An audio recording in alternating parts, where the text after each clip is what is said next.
Hello दोस्तों, good morning.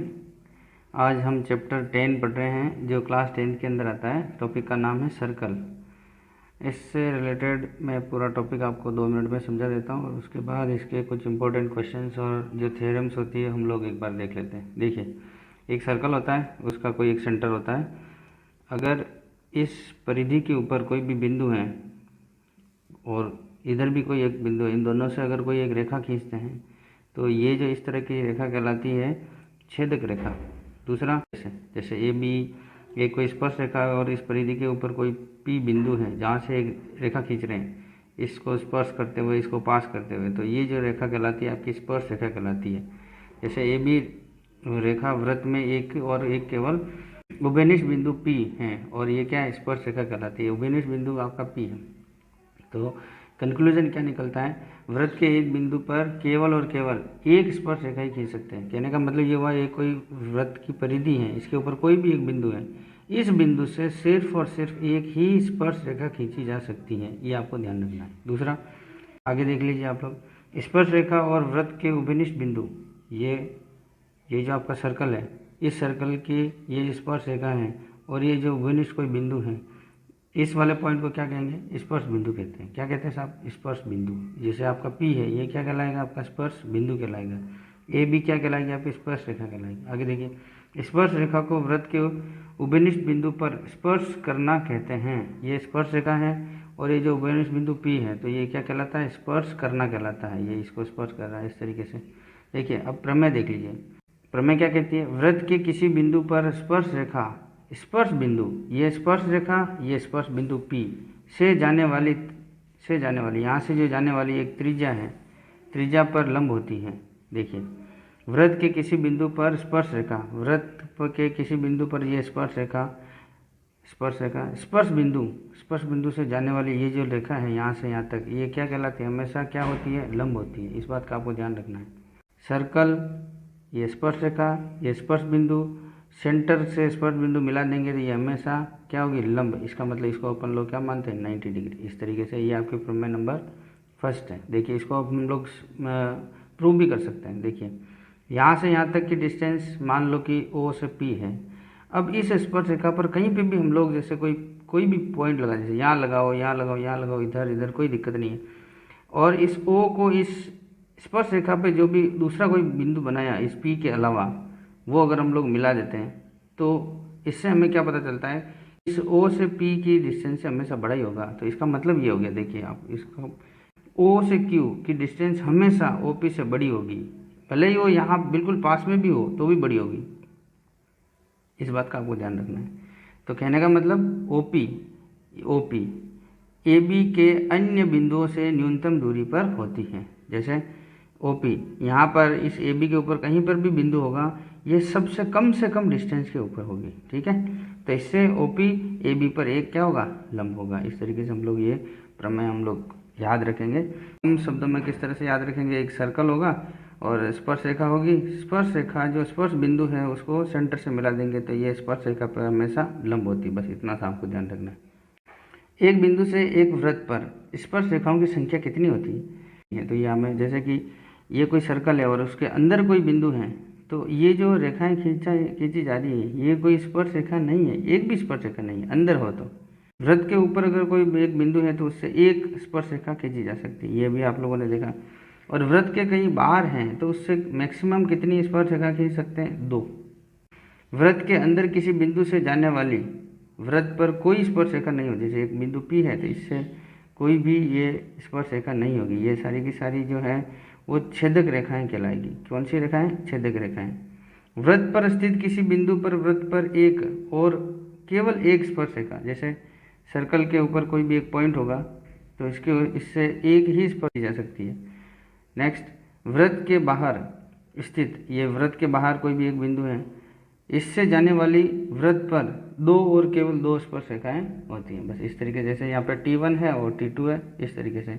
अब अगर हम लोग बात करेंगे, जैसे ये T1 कोई पॉइंट है और यहाँ से अगर मैं सेंटर को मिला देता हूँ तो ये यहाँ से इसका क्या हो गया, लंब। ये हमने प्रमेय नंबर 1 में। आगे देखिए, जैसे प्रमेय नंबर 2 कि बाह्य बिंदु से वृत्त पर खींची गई स्पर्श रेखाओं की जो लंबाइयाँ हैं वो आपस में क्या होती है, बराबर होती है। जैसे कहने का मतलब क्या हुआ, एक ये सर्कल है, इस सर्कल के बाहर कोई ये बिंदु है P, मान लो P कोई बिंदु, इससे यहाँ से ज्वाइन कर लिया और यहाँ से भी इसको ज्वाइन कर लिया, तो ये वाला कोई पॉइंट आया, ये इसका सर्कल का सेंटर है O, ये मान लो T1, ये मान लो T2, इसको यहाँ से मिला देते हैं, इसको भी यहाँ से मिला देते हैं। तो क्वेश्चन में इस प्रमेय में क्या कह रहा है, बाह्य बिंदु से वृत्त पर खींची गई स्पर्श रेखा, इस बाह्य बिंदु से खींची गई स्पर्श पर जो रेखाएं हैं इन दोनों की लंबाइयाँ, मतलब PT1 इक्वस टू PT2, ये आपस में इक्वल होती है। ये हमारी इस प्रमेय कह रही है। ये देखिए, इसको हम लोग सिद्ध कर लेते हैं। जैसे इस O से P को हम लोग मिला देते हैं। देखिए, ये O से P को हमने मिला दिया। अब हमारे पास दो ट्राइंगल बन गए। देखिए, ट्राइंगल OPT1 और त्रिभुज OT2P, OPT1 और OPT2 या OT2P इस तरह से बोल सकते हैं। इन दोनों के अंदर ये जो दोनों त्रिभुज हैं, त्रिभुज नंबर 1 और त्रिभुज नंबर 2, इन दोनों की बात करें तो ये अभी आपने देखा प्रमेय नंबर 1, इससे ये स्पर्श रेखा है, ये सेंटर पॉइंट से ये त्रिज्या होगी, तो ये त्रिज्या से ये क्या होगी, लंब होगी, यहाँ से भी ये लंब होगी। इसका मतलब ये भी राइट एंगल है, ये भी राइट एंगल है। दूसरा, इस त्रिभुज के अंदर और इस त्रिभुज के अंदर ये जो रेखा दोनों के अंदर कॉमन आ रही है, कॉमन का मतलब उभयनिष्ठ रेखा है, तो अपन इसमें क्या लिखेंगे, OP, ये OP, और इस पहले त्रिभुज के अंदर, इस दूसरे त्रिभुज के अंदर भी OP, इसको लिख देंगे अपन उभयनिष्ठ रेखा। इसको क्या लिखेंगे अपन लोग, उभयनिष्ठ। ये हो गया। दूसरी बात करेंगे कि O से T1 और O से T2 ये एक ही वृत्त की त्रिज्याएं हैं, इसका मतलब ये आपस में भी इक्वल होगी। इस त्रिभुज की ये जो रेखा है ये साइड है और इस त्रिभुज की ये साइड है, इस त्रिभुज की, तो ये दोनों इस वृत्त की ये भी त्रिज्या है, ये भी त्रिज्या है, तो हम लोग इसको क्या लिख सकते हैं, OT1 इक्वस टू OT2। इसको क्या लिखेंगे, एक ही वृत्त की त्रिज्याएं हैं, ठीक है। तो ये दोनों आपस में क्या होगी, इक्वल होगी। OT1P एंगल, OT1P क्या है, ये भी समकोण है, और OT2P ये भी क्या है, ये समकोण है। समकोण किस लिए, जो आपकी प्रमेय है, मैं यहाँ पे लिख देता हूँ, प्रमेय 1 के अकॉर्डिंग। प्रमेय 1 आपने देखी थी कि ये स्पर्श रेखा यहाँ से स्पर्श बिंदु से सेंटर तक को मिलाते हैं तो वो आपका क्या होती है, लंब होती है, तो इसको मैंने ये बोल दिया इस तरीके से, ठीक है। तो अब मैं क्या कहूँगा, ये जो तीन कंडीशन बना दी, ये वाला एक तो समकोण वाला, ये उभयनिष्ठ रेखा, और ये एक साइड वाली, तो इसको हम लोग क्या बोलते हैं, RHS का रूल आपने पता होगा। RHS क्या है, एक सर्वांग समता है, कॉन्ग्रुएंट इंग्लिश में बोलते हैं, सर्वांग समता। तो मैं इसको क्या लिख सकता हूँ, अतः जो ट्राइंगल ये वाला OPT1 ये कॉन्ग्रुएंट्स हैं, ट्राइंगल OPT2 कौन सी सर्वांग क्षमता लगी है इसके अंदर, RHS सर्वांग क्षमता। RHS का मतलब राइट एंगल, हाइट और एक साइड, ये आपका राइट एंगल, ठीक है, ये आपका राइट एंगल हो गया। ये इसकी ऊंचाई होगी, क्योंकि T1 और T2 दोनों आपस में भी इक्वल हो जाएगी। दूसरा, यहाँ से ये ले लो या फिर ये ले लो, क्योंकि यह भी हाइट है, ये भी हाइट है, और एक साइड, ये दोनों एक साइड दोनों की कॉमन होगी, ये साइड और ये भी साइड, इस त्रिभुज की ये साइड और इस त्रिभुज की भी ये साइड दोनों कॉमन होगी। तो ये जो रूल लगा, इस रूल के अकॉर्डिंग हम लोग कह सकते हैं सर्वांग क्षमता द्वारा, RHS सर्वांग क्षमता के द्वारा। तो इस तरीके से हम लोग ये तीन कंडीशन हमने प्रूव कर दी, तो हम क्या कह सकते हैं कि PT1 इक्वस टू PT2, ये हम लोग कह सकते हैं। तो इसको हम लोग कह सकते हैं CPCT का मतलब corresponding parts of congruent triangles are congruent, इस तरीके से हम लोग ये कह सकते हैं। तो इसको हम लोग ये लिखकर हम लोग कह सकते हैं CPCT हेंस प्रूव्ड, ऐसे। तो ये आपको पता होना चाहिए किस तरह से हम लोग प्रूव कर रहे हैं। दो ट्राइंगल ले लिए, दोनों ट्राइंगल के अंदर ये यहाँ से यहाँ तक ये दोनों की त्रिज्या है, ये उभयनिष्ठ रेखा है और ये 90 डिग्री, इसके हिसाब से हम लोग कह दिया कि ये T1P और T2P ये आपकी आपस में इक्वल रेखा हो जाएगी, ये इस तरीके से लंबाइयों में इक्वल। तो ये हमने एक सिद्ध कर दिया प्रमेय। आगे देखिए, जैसे सिद्ध कीजिए कि दो सकेंद्रीय वृत्तों में बड़े वृत्त की जीवा जो छोटे वृत्त को स्पर्श करती हैं स्पर्श बिंदु पर समद्विभाजित होती हैं। जैसे क्वेश्चन क्या कह रहा है कि ये एक सर्कल है, छोटा सर्कल, और ये एक बड़ा सर्कल है। इन दोनों का केंद्र एक ही है, यहाँ से यहाँ तक सकेंद्रीय वृत्तों। बड़े वृत्त की जीवा, ये इस तरीके से बड़े वृत्त की जीवा हो गई जो छोटे वृत्त को स्पर्श करती है। देखिए ये स्पर्श कर रही है, यहाँ पे स्पर्श बिंदु पर समद्विभाजित होती है। जैसे यहाँ से ये जो रेखा है, अब मैं इसका नोटेशन दे देता हूँ। देखिए ये हमारा सेंटर पॉइंट ले लेते हैं अपन, इसको सेंटर पॉइंट ओ हो गया। यहाँ पे कोई जो स्पर्श बिंदु है इसको अपन पी लेते हैं। यहाँ पे ये लंब डाल देती है तो ये 90 डिग्री, यहाँ पे भी 90 डिग्री, और ए से बी ये हमारी कोई न कोई जो जीवा रेखा है इस बड़े वाले सर्कल के लिए, और छोटे वाले सर्कल के लिए आपकी स्पर्श रेखा होगी, और स्पर्श बिंदु क्या है आपका पी। अब हमें सिद्ध क्या करना है कि ये जो यहाँ से ए से पी है वो क्या है, इक्वल होगी पी से बी तक, यानी ए से पी और पी से बी तक ये जो साइड यहाँ से यहाँ तक है वही यहाँ से यहाँ तक इक्वल होगी। तो ये कहने का मतलब ए बी जो है उस पी से समद्विभाजित हो रही है। ठीक है, तो मैं क्या कर रहा हूँ, इसको ओ से पी को मिला दिया अपन ने। अब देखिए कि अब देखिए ये C1 सर्कल ले लीजिए और ये C2 सर्कल ले लो। C1 का मतलब ये छोटा वाला सर्कल और C2 का मतलब बड़ा वाला सर्कल। तो हम क्या कह सकते हैं, ओ जो P है, ओ P क्या है, ओ P त्रिज्या है। किसकी त्रिज्या साहब, C1 वृत्त की। इस तरीके से देख सकते हैं। दूसरी बात करेंगे, जो OP है, OP परपेंडिकुलर है। परपेंडिकुलर का मतलब लंब हो गया किसके ऊपर, AB। जो AB है, AB स्पर्श रेखा पर, स्पर्श रेखा या जीवा रेखा। जीवा रेखा किसके हिसाब से बोलेंगे, इस बड़े वाले सर्कल की तो वो जीवा रेखा हो गई, और स्पर्श रेखा आपकी C1 सर्कल की हो गई। इस तरीके से देख सकते हैं अपन लोग। अब आगे देखिए, तो ये जो कंडीशन है इसके हिसाब से OP, ये जो जीवा रेखा की बात करी इसलिए, तो OP जीवा AB को समद्विभाजित करेगी। कैसे करेगी कि ये यहाँ से यहाँ तक जो रेखा है, अब ये इसके ऊपर लंब है, जैसे ये लंब हो जाएगी तो ये इसको जो जीवा रेखा है इसको डायरेक्ट क्या कर देगी, ये इसको समद्विभाजित कर देगी। देखिए कारण बताइए, जैसे क्योंकि केंद्र से जीवा रेखा पर खींचा गया, जो भी इस केंद्र से जीवा रेखा पर जो भी खींचा गया जो लंब होता है, लंब हो वह उस जीवा रेखा को समद्विभाजित करता है। इस वजह से केंद्र से कोई भी इस जीवा रेखा पे, यहाँ पे भी हो सकती है, कहीं पे भी हो सकती है, तो उसको क्या करेगा, ये लंब इस जीवा रेखा को समद्विभाजित करता है। तो इस तरीके से हम क्या प्रूव कर दिया, जो AP है वो इक्वल्स टू किसके इक्वल्स हो गया, P से B के। ये हमने प्रूव कर दिया। इस तरीके से आपको प्रूव करना है। आगे देखिए, केंद्र O वाले वृत्त पर बाह्य बिंदु T से दो स्पर्श रेखाएं। देखिए इस तरीके से, ये कोई सर्कल है जिसका सेंटर O है, यहाँ से कोई बाह्य बिंदु, तो ये बिंदु कोई T है, यहाँ से ये स्पर्श रेखा और ये स्पर्श रेखा इस तरह से खींची गई है। इसके ऊपर यहाँ पे P लिख लीजिए, यहाँ पे Q लिख लीजिए। इसके अकॉर्डिंग देखिए, केंद्र O वाले वृत्त के बाह्य बिंदु T है, दो स्पर्श रेखाएं T से P और T से Q।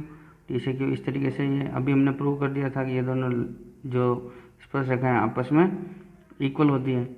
सिद्ध कीजिए कि एंगल, अब देखिए ये एंगल की बात कर रहा है, angle PTQ equals to twice of angle OPQ। अब देखिए PTQ का है, PTQ ये वाला एंगल OPQ, इसका मतलब यहाँ से ये जो इस तरीके से हम लोग बना लेंगे, यहाँ पे इस तरह से ये छोटा वाला एंगल OPQ, इससे इस छोटे वाले का जस्ट डबल ये वाला होता है, या फिर इसका आधा जस्ट ये होता है। ये हमें प्रूव करना है। देखिए प्रूव करने के लिए हम लोग क्या क्या कर सकते हैं, क्या क्या टर्म्स और क्या कंडीशन लगा रहा हूँ वो आप लोग देख लीजिए। जैसे ये अभी जो अपने बड़ा वाला देख रहे हैं पी टी क्यू की बात करें, एंगल पी टी क्यू, इसको मैं अगर थीटा ले लेता हूँ, ठीक है, और दूसरा जैसे हमने इसको थीटा लिया, और एक कंडीशन आपने अभी प्रूव कर दी थी कि P T equals to Q T, ये क्या है, ये प्रमेय आपने किससे सिद्ध किया था कि प्रमेय नंबर 2 से हमने सिद्ध कर दिया कि इसकी और इसकी लंबाई क्या होती है, आपकी इक्वल होती है। दूसरी बात करें, कोई त्रिभुज जो ले रहे हैं हम लोग, टी पी क्यू, ये त्रिभुज लिखिए, टी पी क्यू, इस त्रिभुज से हम लोग क्या देख सकते हैं, एक समद्विबाहु त्रिभुज है। देखिए कैसे हुआ, समद्विबाहु त्रिभुज जिसकी दो भुजाएं आपस में बराबर हो तो वो समद्विबाहु त्रिभुज होता है। तो समद्विबाहु त्रिभुज के लिए इसको, इस छोटे वाले को, ये देखिए टी पी क्यू या पी टी क्यू, इस तरीके से देख सकते हैं। तो ये त्रिभुज, क्योंकि ये भुजा और ये भुजा इसमें क्या हो गई, आपस में बराबर हो गई, इस प्रमेय नंबर 2 के हिसाब से। तो इस कंडीशन से अब देखिए angle T P Q, T P Q, T P Q, ये वाला जो एंगल है, ठीक है, वो और ये वाला एंगल, ये दोनों आपस में क्या हो जाएगा, टी क्यू पी, ये आपस में दोनों क्या हो जाएगा, इक्वल हो जाएगा। इन दोनों को इक्वल कह सकते हैं, ये जो एंगल और ये वाला, क्योंकि इस साइड के जस्ट सामने वाला एंगल और इस साइड के जस्ट सामने वाला एंगल, जब ये साइडें इक्वल है तो इन दोनों एंगल भी आपस में क्या होंगे, इक्वल हो जाएंगे। ये आपको ट्राइंगल की कंडीशन पता होनी चाहिए। तो इन दोनों को जैसे हम लोग इक्वल करेंगे तो ये क्या हो जाता है, इन दोनों की वैल्यू हाफ 180 माइनस थीटा अगर हम लोग कर देंगे, एंगल के जो एंगल हैं उन तीनों को अपन ऐड कर देंगे तो तीनों की वैल्यू कितनी होती है, 180। और 180 में से अगर इन दोनों को हाफ कर देंगे और अगर ये थीटा घटा देंगे तो ये हमारा ये वाला एंगल आ जाएगा या फिर ये वाला एंगल आ जाएगा, क्योंकि ये दोनों आपस में इक्वल है। तो एक आ जाएगा तो वो अपन लोग इस तरीके से हम लोग कह सकते हैं। तो अब इसको सोल्व करिए, जैसे हम लोग इसको सोल्व करेंगे तो क्या ये हमारा कितना हो गया, 90 डिग्री, माइनस लगाइए हाफ थीटा, ये हाफ थीटा लिख दिया क्योंकि ये इसके साथ मल्टीप्लाई कर दिया, ये कैलकुलेशन का पोर्शन था। आगे देखिए कि एंगल ये यहाँ से यहाँ तक देखिए जो ओ पी टी, ये आपको क्योंकि यहाँ से यहाँ तक लंब होता है, इस स्पर्श रेखा से ये लंब हुआ तो मैं लिख रहा हूँ O P T. O P T क्या हो गया, 90 डिग्री, क्योंकि आपने प्रमेय नंबर आपने फर्स्ट देख ली थी, प्रमेय नंबर फर्स्ट से आपको पता चल रहा था कि ये इससे इसके ऊपर लंब होता है। तो ये हम लोग इस तरीके से लिख लिया इसको, एंगल ओ पी क्यू, ये इस छोटा वाला एंगल इक्वल्स टू, इसको किसके इक्वल ले लेंगे हम लोग, इस बड़े में से अगर ये वाला अपन घटा देंगे तो ये छोटा वाला एंगल आ जाएगा। देखिए इससे ये एंगल घटा देंगे तो ये वाला आ जाएगा, ठीक है। तो देखिए एंगल ओ पी टी, इसमें से क्यू पी टी घटा रहा हूँ, एंगल क्यू पी टी ये मैंने घटा दिया क्योंकि यहाँ से यहाँ तक इस पूरे में से ये वाला ओ क्यू पी टी घटा देंगे तो आपका ओ पी क्यू आ जाएगा इस तरीके से। तो देखिए अब हमारे पास कौन कौन से वैल्यू पता है, क्योंकि यहाँ से यहाँ तक तो हमारे को ये पता है कि ये 90 डिग्री होता है। ओ पी टी की वैल्यू हमने अभी प्रूव की, ये 90 डिग्री है प्रमेय नंबर 1 से, ये माइनस किया। एंगल क्यू पी टी या टी पी क्यू एक ही बात है, तो इसको हम लोग क्या लिख सकते हैं, 90 माइनस हाफ थीटा ये लिख सकते हैं। तो इसकी वैल्यू मैं यहाँ से लिख रहा हूँ, तो ब्रैकेट बना देता हूँ 90 माइनस हाफ थीटा, ये मैंने इस तरीके से लिख लिया। अब इसको सोल्व कर देना है, जैसे हम लोग इसको सोल्व करें, देखिए ये 90 डिग्री, ये माइनस और ये प्लस है तो माइनस हो जाएगा 90 डिग्री, ये भी माइनस, ये भी माइनस, माइनस माइनस मल्टीप्लाई हुआ तो प्लस हो गया, और इसको लिख दिया हमने हाफ थीटा डिग्री। इससे ये कट गया देखिए, क्योंकि ये 90 प्लस का, ये 90 माइनस का, तो अब क्या बचा, ये प्लस का हाफ थीटा बचा। इसको हम लोग यहाँ पे देखिए एंगल क्या लिख रहा हूँ मैं, एंगल ओ पी क्यू ये लिखा इक्वल्स टू, ये हाफ है और थीटा, अब ये थीटे की वैल्यू भी आपने लिखा था, theta equals to angle P T Q. तो यहाँ वैल्यू पुट करो, देखिए angle O P Q equals to half angle P T Q, यहाँ से देखिए थीटा की वैल्यू ऊपर से लिख रहा हूँ मैं इस जगह से पी टी क्यू, क्योंकि पहले हम लोगों ने ऐसा मान लिया था, पी टी क्यू लिखा। अब हम लोग क्रॉस मल्टीप्लाई कर देंगे इसको ये, क्योंकि वज्र गुणा होता है तो इसके साथ हो जाएगा, तो लिखूंगा twice angle O P Q equals to angle P T Q. और यही हमें प्रूव करना था कि angle P T Q equals to angle twice of angle O P Q, angle twice of angle O P Q. तो इस तरीके से हम लोग इस क्वेश्चन को सोल्व कर सकते हैं। तो ऐसे हम आपको सोल्व करना है। तो अगर आपको समझ में नहीं आया तो एक बार देखिए इसको, और तो आपको समझ में आ जाएगा। इस तरीके से हम लोग इसको हैंस प्रूव्ड यहाँ पे लिख लेंगे। ठीक है, आगे बढ़िए। जैसे एक और क्वेश्चन देखिए, क्वेश्चन नंबर 5 सेंटीमीटर त्रिज्या के वृत्त की 8 सेंटीमीटर लंबी एक जीवा पी क्यू है। ये 5 सेंटीमीटर त्रिज्या वाला एक वृत्त है, इस पे एक जीवा रेखा हमने पी क्यू जो कि 8 सेंटीमीटर की है। देखिए इस तरीके से बनाई। पी और क्यू स्पर्श रेखाएं परस्पर एक बिंदु टी पर प्रतिच्छेद कर रही है। ये पी और क्यू से जो स्पर्श रेखाएं निकली है वो टी के ऊपर प्रतिच्छेद कर रही है इस तरीके से। तो टी से पी की डिस्टेंस हमें ज्ञात करनी है। टी से पी कितना है या टी से क्यू, क्योंकि टी पी और टी क्यू आपस में इक्वल हो जाएंगे। तो इस तरीके से हम लोग एक क्वेश्चन को सॉल्व कर रहे हैं। देखिए सबसे पहले हमने इस टी पी को एक्स मान लिया है, ये मैंने माना कि T P equals to X यहाँ से यहाँ तक। और अब इस टी को ओ से जैसे हमने मिला दिया तो ये एक बिंदु आ रहा है, इसको जैसे हम लोग एक लाइन खींच रहे हैं यहाँ पे इस तरह से मिला रहे हैं, तो एक पॉइंट यहाँ पे आ रहा है आर, इसको आर नोटेशन दे दिया इसको यहाँ पे, इस जीवा रेखा को जो प्रतिच्छेद कर रहा है यहाँ पे। अब देखिए तो टी से आर जो डिस्टेंस आ रही टी से आर, इसको मैंने ले लिया वाई।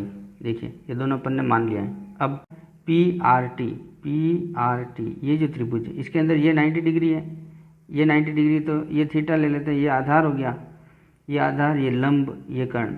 अब देखिए जब आप लोग इसको ऐसे लाइन अपन लोग खींच लेते हैं इस सेंटर से, तो ये इसको समद्विभाजित कर देती है जीवा रेखा को। तो ये आपका टोटल 8 है, तो 8 का आधा कितना हो गया 4, तो ये 4 हो जाएगा।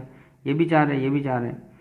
तो इसके स्क्वायर, कर्ण स्क्वायर मतलब एक्स का square, X square is equal to इसका स्क्वायर प्लस इसका स्क्वायर, मतलब आपका 4 का स्क्वायर प्लस वाई का स्क्वायर। वाई कहाँ से आ गया साहब, टी आर का स्क्वायर। ठीक है, तो मैंने इस तरीके से इस त्रिभुज की बात करी। देखिए इसको X square equals to 16 plus Y square, ये आपकी एक कंडीशन बना दी। इसको मैं इक्वेशन नंबर 1 ले रहा हूँ इस त्रिभुज से, इस छोटे वाले से। आगे बढ़िए, जैसे मैं दूसरा त्रिभुज ले रहा हूँ टी पी ओ, इस बड़े वाले त्रिभुज की बात करें। देखिए क्योंकि यहाँ से यहाँ तक जो रेखा है ये टी पी, इन दोनों इस त्रिभुज के अंदर और इस त्रिभुज के अंदर उभयनिष्ठ है, इसलिए हम लोग इस त्रिभुज को दोनों को ले रहे हैं टी पी ओ इन दोनों में। तो इस दोनों में भी आपका ये जो आपका 90 डिग्री है, क्योंकि अगर स्पर्श रेखा से एक लाइन खींचते तो वो हमेशा लंब होती है, तो ये 90 डिग्री है, तो ये थीटा है, ये भी थीटा है, तो 90 डिग्री। अब ये मान लो लंब हो गया, ये आधार हो गया, ये आपका कर्ण हो जाएगा। ठीक है, तो देखिए अब इसमें एक्स स्क्वायर, इसकी वैल्यू क्या हो जाएगी, इसमें से अगर आप लोग ये घटा लेंगे, देखिए ये आपका लंब है, ये आपका कर्ण है, ये आपका आधार है। ठीक है, देखिए ये 90 डिग्री है, तो 90 डिग्री के जैसे सामने कर्ण होता है, तो आपको ज्ञात क्या करना है, ये लंब ज्ञात करना है। तो लंब का मतलब क्या हो गया, एक्स स्क्वायर इक्वल्स टू कर्ण का स्क्वायर, मतलब कर्ण का स्क्वायर माइनस आधार का स्क्वायर। कर्ण कितना है, यहाँ से यहाँ तक कितना हो गया आपका, अब ये आपका 5 है, ये 4 है, तो 5 का स्क्वायर माइनस 4 का स्क्वायर कितना हो गया, 9 का स्क्वायर, 9 का अंडर रूट करेंगे तो कितना आ जाएगा, तो 3। मैंने इसको इस तरीके से, तो T R plus R O, ये कितना 3 प्लस 3 लिया। ये इस तरीके से देखो यह कैसे आ रहा है, ये आपको पता होना चाहिए। तो मैं इसको y प्लस 3 ले रहा हूँ, ये y प्लस 3 का होल स्क्वायर, यहाँ से फिर इसको ये -5 का स्क्वायर ये कर देंगे, तो आपका एक्स स्क्वायर आ जाएगा इस त्रिभुज से। इसका स्क्वायर माइनस इसका स्क्वायर, तो y प्लस 3 का स्क्वायर करेंगे और फिर आपको 5 का स्क्वायर करके इसमें से घटा लेंगे, तो आपका एक्स स्क्वायर आ जाएगा। ये पाइथागोरस थ्योरम में पहले से बहुत अच्छे से पढ़ा रखी मैंने, समकोण त्रिभुज वाली। अब इसको सॉल्व करिए। जैसे एक्स स्क्वायर इक्वल्स टू आपका a प्लस बी का होल स्क्वायर आ गया, तो वाई स्क्वायर प्लस 2ab, तो 6 हो गया, y प्लस 3 का स्क्वायर 9 हो गया, माइनस का 25 हो गया। इसको सॉल्व करिए, ये वाई स्क्वायर प्लस 6y, इसको सॉल्व करेंगे तो माइनस का कितना आ जाएगा साहब 16, ये वैल्यू आ रही है। ये हमारा क्या आ गया एक्स स्क्वायर। अब एक्स स्क्वायर की वैल्यू 2 आ गई, इक्वेशन नंबर 1 और 2, इक्वेशन नंबर 1 आ गई, इक्वेशन नंबर 2 आ गई, इस तरीके से। तो इक्वेशन 1 और 2, इस 2 में से हम लोग इसको घटा रहे हैं। तो जैसे इसमें से देखिए, मैं यहाँ पे लिख रहा हूँ X square equal to Y square plus 6y minus 16, और यहाँ पे लिख रहा हूँ एक्स स्क्वायर ये वाली equals to 16 plus Y square, ये हम लोग इसमें से घटा लेंगे। ये देखिए इस तरीके से घटा लिया। अब क्या फाइनल बच रहा है, ये इसको इससे कट गया, ये प्लस का है ये माइनस का है, तो ये इससे कट जाएगा। अब देखिए ये भी माइनस का, ये भी माइनस का, ये प्लस का। अब इसको मैं लिख लेता हूँ, इधर कुछ नहीं है, यहाँ पे 0 बन गया। तो देखिए 6y, ये 6y, ये भी माइनस का, ये भी माइनस का, तो माइनस का हो गया ओनली, क्योंकि 16 और 16 आपका इस तरीके से हो गया। अब मैं ट्रांसपोज कर देता हूँ, इसको इधर भेज देता हूँ, क्योंकि ये इक्वल टू 0 है। जैसे पक्षांतरण करूँगा तो माइनस का वैल्यू किस में हो जाएगा, प्लस के अंदर हो गया, ये 6y हो गया। अब देखिए y की वैल्यू कितनी आ गई है, इसमें इसको इस तरीके से लिख लेंगे, ये क्योंकि इसके नीचे चला गया, इसको और सिंप्लीफाई कर दीजिए, यहाँ पे 16 लिख लीजिए, 16/3 y की वैल्यू आ गई, क्योंकि 2 की टेबल से हमने काट दिया। आ रहा समझ में? चलिए, अब y की वैल्यू ये आ गई, यहाँ पे y की वैल्यू आपकी आ गई। अब y की वैल्यू जैसे आपकी आई, तो y की वैल्यू आप लोग इस x वाले के अंदर पुट कर दीजिए, इक्वेशन नंबर 1 में पुट कर दीजिए। जैसे ये देखिए यहाँ पे इक्वेशन नंबर 1 में पुट कर रहा हूँ मैं, y का मान इक्वेशन 1 में रखने पर आप लोग रखेंगे। देखिए तो कैसे, इक्वेशन नंबर ये X square equals to 16 plus Y की वैल्यू ये आ गई 16/3 का स्क्वायर, इसको सॉल्व करेंगे। 16 प्लस 16 का स्क्वायर कितना हो गया, 256 अपॉन 3 का स्क्वायर 9। अब इन दोनों को आप सोल्व कर दीजिए, क्योंकि मैंने आपको पहले बता रखा, इन दोनों को गुणा करके, इन दोनों को गुणा करके जोड़ेंगे बटे में, आपस में इसके नीचे वाले को आप गुणा करके लिख देंगे। इसको इससे गुणा किया तो कितना आ गया 144, प्लस इन दोनों को जोड़ देंगे तो 256 बटे में आपका 9 आ जाएगा। ठीक है, इस तरीके से आगे बढ़िए। जैसे हम लोग इसको आगे सोल्व करते हैं तो इन दोनों को आप जोड़ेंगे। देखिए 6 और 4 10 और 5 और 5 10 1, और ये हो गया आपका 4 और ये बटा 9, ये आपका आ गया एक्स स्क्वायर। तो एक्स की वैल्यू कितनी आ गई, एक्स की वैल्यू आप इसके ऊपर अंडर रूट लग जाएगा ये इस तरीके से। तो इसको सोल्व करेंगे तो ये किसका है, किसका स्क्वायर है 20 का स्क्वायर, ये किसका स्क्वायर है 3 का।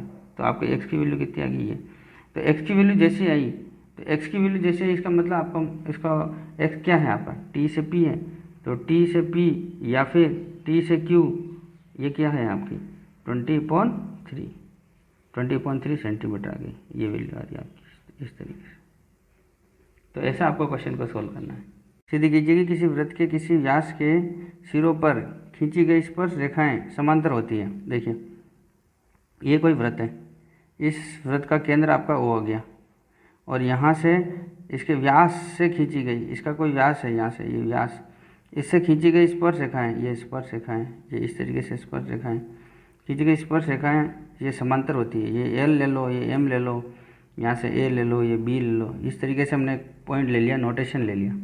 देखिए जब हम अभी ये इस तरीके से अगर हमने नोटेशन लिया तो यहाँ पे ए से ओ को मिलाया तो ये 90 डिग्री बन गया, और ओ से बी को भी मिलाया तो ये भी 90 डिग्री बन गया, क्योंकि हमने प्रमेय नंबर 1 पढ़ी है। ठीक है, तो इसके अंदर क्या है, एल एंड एम क्या है आपकी स्पर्श रेखाएं,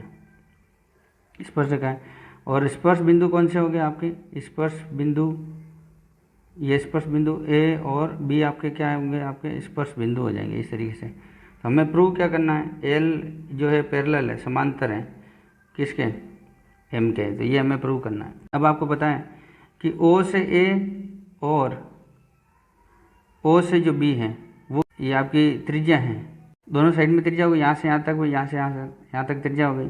दूसरी ओ से जो ए है वो त्रिज्या भी है, और एल ये जो आपकी एल जो स्पर्श रेखा है, एल स्पर्श रेखा पर लंब है।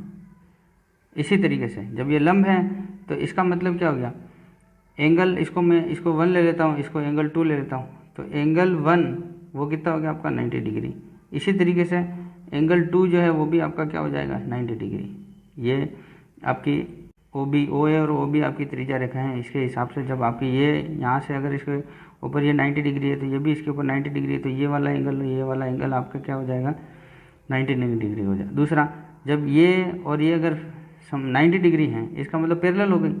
जब ये पैरेलल रेखा है तो आपको पता हो गई कि ये जो पैरेलल रेखाएं हैं और किसी भी एक रेखा से अगर कट करते हैं तो एकांतर कोण, जो ये एंगल होता है वो ये एंगल आपस में इक्वल होता है। तो कौन सा एकांतर कोण कौन सा होगा, एंगल 1 इक्वल टू एंगल 2, ये आपका एंगल एकांतर कोण हो गया। तो एकांतर कोण जब होंगे तो इसका मतलब ये जो दोनों रेखाएं हैं ये आपकी पैरेलल रेखाएं ऐसे भी हो सकती है, कोई दिक्कत नहीं है। जिसको आप लोग इसको कट कर रही है तो ये एंगल और ये एंगल आपस में एकांतर कोण के हिसाब से क्या हो जाएंगे, बराबर होंगे। जो स्पर्श रेखा L और स्पर्श रेखा जो आपकी M है वो आपस में क्या हो जाएगी, समांतर हो जाएगी, आपस में समांतर होगी। तो इसको हम लोग इस तरह से लिख सकते हैं, ये आपका हेंस प्रूव्ड हो गया। ऐसे आप लोग फाइंड कर सकते हैं। देखिए छोटे छोटे क्वेश्चन है, बस इसमें प्रमेय को ध्यान रखिए। और लंब ले रहे हैं तो लंब जैसे लेंगे तो ये इसके क्या हो जाएगी, ये परपेंडिकुलर हो जाएगी, ये भी इसके परपेंडिकुलर हो जाएगी। जब परपेंडिकुलर हो जाएगी तो ये रहने आपस में क्या हो जाएगी, ये एकांतर कोण जब दोनों इक्वल हो गए तो जैसे आप लोग इक्वल हो गए तो इसका मतलब ये लाइन और ये लाइन आपस में समांतर हो जाएगी। इस तरीके से आपको क्वेश्चन को सोल्व करना है। आगे बढ़िए, जैसे क्वेश्चन नंबर 5 दे रखा है। एक बिंदु ए से जो एक वृत्त के केंद्र से 5 सेंटीमीटर की दूरी पर हैं। देखिए ये आपका एक सर्कल है, इसका केंद्र O है, इससे ये बिंदु है जो कि इससे 5 सेंटीमीटर की दूरी के ऊपर है। देख लीजिए यहाँ पे, मान लो कि मैं यहाँ पे ठीक है दूरी पर है। वृत्त पर स्पर्श रेखा की लंबाई 4 सेंटीमीटर है। वृत्त पर जो स्पर्श रेखा है यहाँ से यहाँ तक ये 4 सेंटीमीटर की दूरी, 4 सेंटीमीटर की स्पर्श रेखा आ गई। और यहाँ से यहाँ तक की दूरी आ जाएगी, यहाँ से यहाँ तक की दूरी कितनी आ गई आपकी, 5 सेंटीमीटर। केंद्र से है ना, क्योंकि वृत्त के केंद्र से 5 सेंटीमीटर, ये आपकी 5 सेंटीमीटर आ गई, ठीक है। और स्पर्श रेखा की ये जो लंबाई है ये आपकी, इसमें देखिए वृत्त की स्पर्श रेखा की लंबाई 4 सेंटीमीटर है। तो यहाँ से यहाँ तक की डिस्टेंस कितनी, 4 आ गई। तो वृत्त की त्रिज्या ज्ञात करनी, ये आपको ज्ञात करनी है यहाँ से यहाँ तक। मान लो कि ये O है, ये A है, तो इसको आप B ले लो। तो O से B की जो डिस्टेंस है वो कैसे आ जाएगी। अब आपको पता है ये 90 डिग्री हो गया। जब ये 90 डिग्री हुआ तो ये आपका कर्ण हो जाएगा, कौन सा, ओ ए आपका कर्ण हो जाएगा, ये आपका लंब हो जाएगा, ये आपका आधार हो जाएगा। तो मैं क्या कर रहा हूँ, आधार का स्क्वायर इक्वल्स टू ओ ए का स्क्वायर माइनस इसका ए बी का स्क्वायर, ये घटा देंगे बस इतना सा। क्योंकि ये आपका लंब है, ये आपका कर्ण है, ये आधार है। आधार ज्ञात कर रहे हैं तो कर्ण का स्क्वायर माइनस लंब का स्क्वायर इक्वल्स टू आपका आधार का स्क्वायर आ जाएगा। तो देखिए ये कितना है आपका 5 का स्क्वायर माइनस ये कितना है 4 का स्क्वायर, तो आपका क्या आ जाएगा, ओ बी आ जाएगा। अब ओ बी निकालने के लिए इसके ऊपर अंडर रूट लगा दीजिए। तो ये कितना हो गया 25 में से 16 चला गया तो 9 आ जाएगा। अंडर रूट में 9 कितना हो गया। तो ओ से बी की डिस्टेंस कितनी आ गई साहब, ये अगर सेंटीमीटर में है ये तो इसको आप सेंटीमीटर में लिख दीजिए, 3 सेंटीमीटर। कितना आ रहा है 3 सेंटीमीटर। इस तरीके से क्वेश्चन को सॉल्व करेंगे। जैसे क्वेश्चन नंबर 6 है, दो सकेंद्रीय वृत्तों की त्रिज्याएं 5 सेंटीमीटर और 3 सेंटीमीटर है। देखिए ये मैंने एक बड़ा सर्कल बना लिया जिसकी रेडियस कितनी है साहब 5 सेंटीमीटर। ये छोटा बना दिया जिसकी रेडियस कितनी होगी, ये सेंटर है, यहाँ से ये 5 सेंटीमीटर है, यहाँ से ये 3 सेंटीमीटर है, ये 3 सेंटीमीटर। देखिए बड़े वृत्त की उस जीवा की लंबाई ज्ञात कीजिए जो छोटे वृत्त को स्पर्श करती है। देखिए ऐसे स्पर्श रेखा बना, देखिए ये स्पर्श रेखा इसको टच करते हुए जा रही है। उस वृत्त की जीवा रेखा बनाइए जो छोटे वृत्त को स्पर्श करते हुए ये चली गई। तो अब यहाँ से ये डिस्टेंस है ये इसके ऊपर परपेंडिकुलर आ गई, तो ये भी ये इसकी भी त्रिज्या कितनी होगी 3 सेंटीमीटर। इस वाले पॉइंट को इससे मिला लो तो ये भी आपकी क्या है 5 सेंटीमीटर। ये इस तरीके से एक ये सर्कल छोटा वाला, ये बड़ा वाला सर्कल, बड़े वाले की त्रिज्या आपकी 5 सेंटीमीटर, ये भी 5 सेंटीमीटर। इन दोनों को मिलाने वाली जीवा रेखा आपकी कितनी हो जाएगी, यहाँ से यहाँ तक। देखिए अब सेंटर इसका O ले लिया, यहाँ से A ले लिया, यहाँ B ले लिया, यहाँ पे कोई P ले लिया जो इसके ऊपर स्पर्श रेखा है। तो देखिए अब क्या कह रहा है ये सकेंद्रीय, तो उस जीवा रेखा की लंबाई ज्ञात करनी है, ए बी की लंबाई ज्ञात करनी है। ए बी की लंबाई कितनी है बस ये आपको फाइंड करना है। तो आपको पता है यहाँ से यहाँ तक आपको पता है, यहाँ से यहाँ तक भी पता है, तो ये आ जाएगा, ये इसके 90 डिग्री है, तो ये लंब हो गया, ये आधार हो गया, ये आपका कर्ण हो गया। और दूसरा आपको पहले से पता है, अगर सेंटर से स्पर्श बिंदु तक ये जो लाइन खींचते हैं स्पर्श रेखा के ऊपर, तो ये जैसे ही लाइन खींचते हैं तो लंब हो जाती है। दूसरा, जीवा रेखा अगर हो तो वो आपस में समद्विभाजित करती है, तो जो ये रेखा आ जाएगी और ओवरऑल रेखा आ जाएगी यहाँ से यहाँ तक। तो देखिए अब मैं इसमें निकाल रहा हूँ आपको ए से पी की वैल्यू। देखिए ए पी की वैल्यू, ए पी का स्क्वायर इक्वल टू क्या हो जाएगा, ओ ए का स्क्वायर माइनस ओ पी का स्क्वायर, ओ पी का स्क्वायर। देखिए इससे निकाल लेंगे तो ये कितना, 5 का स्क्वायर माइनस 3 का स्क्वायर, और ए पी का जैसे वैल्यू लेंगे तो इसके ऊपर अंडर लगा देंगे, तो ये वैल्यू आ गई आपकी 25 में से 16 चला 9 चला जाएगा तो 16 बचेगा, तो √16 इक्वल टू कितना आ गया 4।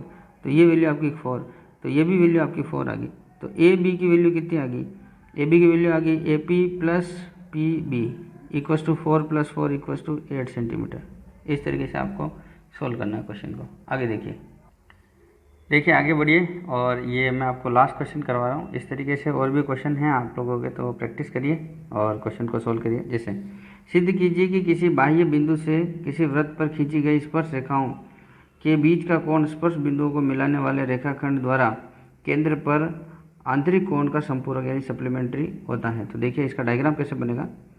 ये मैंने एक सर्कल बना दिया और इससे एक कोई ऐसे बाह्य बिंदु से 2 स्पर्श रेखाएं खींच ली, ये इसका सेंटर, ये स्पर्श बिंदु, ये भी स्पर्श बिंदु, यहाँ से इस तरीके से मैंने, ये O है और इसको P ले लो, इसको Q ले लो और इसको OPQR, इसको इस तरीके से आप नोटेशन कर सकते हैं। देखिए सिद्ध कीजिए कि किसी बाह्य बिंदु, ये बाह्य बिंदु से किसी वृत्त पर खींची गई स्पर्श रेखाएं, ये खींची गई स्पर्श रेखाएं बीच का कोण स्पर्श बिंदुओं को मिलाने पर रेखाखंड द्वारा केंद्र पर आंतरिक कोण का संपूरक होता है। ये देखिए अब ये जैसे आप लोगों ने बना दिया तो ये एक कोण बन गया, ये भी एक कोण बन गया, ये 90 डिग्री बन गया, ये भी 90, क्योंकि आपको पता होगा स्पर्श रेखाएं केंद्र से जो भी एक रेखा हम लोग इसको मिलाते हैं स्पर्श बिंदु पर तो वो आपस में लंब होती है। देखिए ये लंब है तो इधर की भी लंब हो जाएगी, ये भी लंब होगी स्पर्श रेखा से, ठीक है, ये आपको पता है।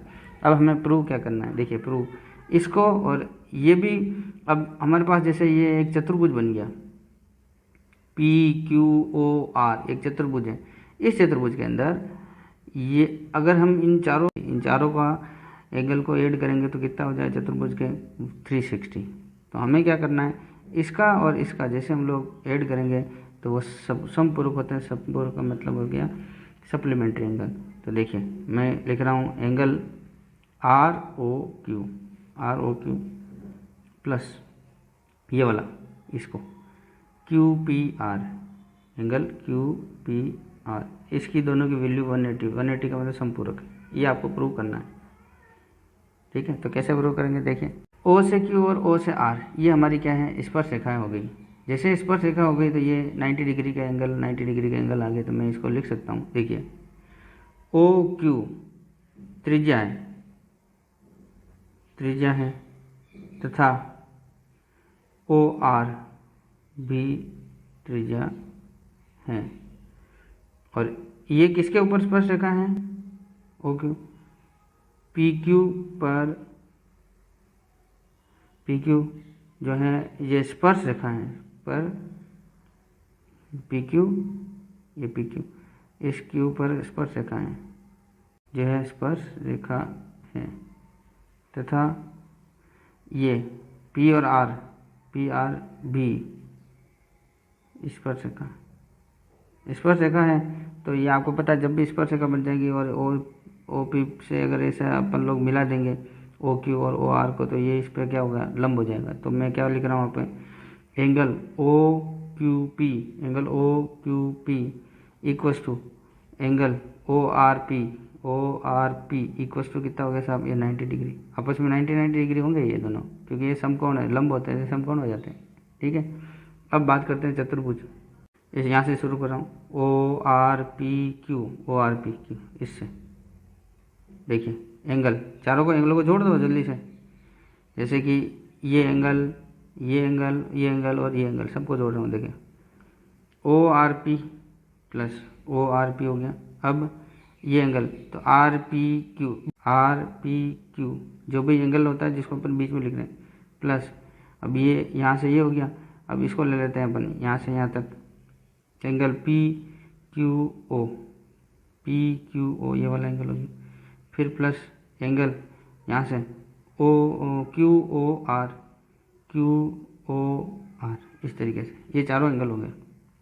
देखिए ये भी बीच वाला, ये भी बीच वाला, ये भी बीच वाला, ये भी बीच वाला, ठीक है। इन सबको लेंगे तो इनका योग कितना होता है साहब 360।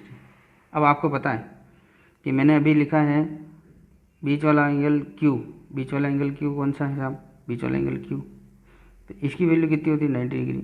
बीच वाला एंगल आर, बीच वाला एंगल आर, इसकी वैल्यू भी 90 डिग्री होती है। तो ये 90 डिग्री, ये 90 डिग्री, इन दोनों की वैल्यू कितनी हो जाएगी 180 डिग्री। तो अब हम इसको और इसको अलग से लिख सकते हैं। देखिए तो एंगल इसको आर पी क्यू, ये आर पी क्यू लिखा, प्लस इसको लिख रहा हूँ मैं angle Q O R equals to ये 360 डिग्री माइनस ये कितना 90, तो ये इसमें से 180 घटा देंगे तो इक्वस टू कितना लिखेंगे, इसको सोल्व करेंगे तो 180 आ रहा है। तो angle R P Q plus angle Q O R, ये आपका कितना हो गया 180। ये देखिए आपका प्रूव क्या करना है, आर ओ क्यू या क्यू ओ आर एक ही बात है, और Q P R R Q P एक ही बात है। तो इन दोनों से आप लोग ये प्रूव कर सकते हैं कि ये क्या सप्लीमेंट्री एंगल है। तो इस तरीके से आप लोग यहाँ पे लिख सकते हैं हैंस प्रूव्ड। तो ये चैप्टर आपका वृत्त से रिलेटेड था, क्लास 10 के अंदर है आपका चैप्टर नंबर 10। तो इस तरीके से क्वेश्चन को सॉल्व करिए, और आपको ये वीडियो कैसा लगा बताइए कमेंट करके। और आपको लगता है कि हाँ हमने कुछ नया सीखा है तो लाइक करिए, चैनल पर नए होने पर सब्सक्राइब कीजिए, और आपको लगता है किसी को शेयर करना चाहिए तो अपने जो भी सोशल मीडिया हैं फेसबुक व्हाट्सएप शेयर कीजिए। ओके।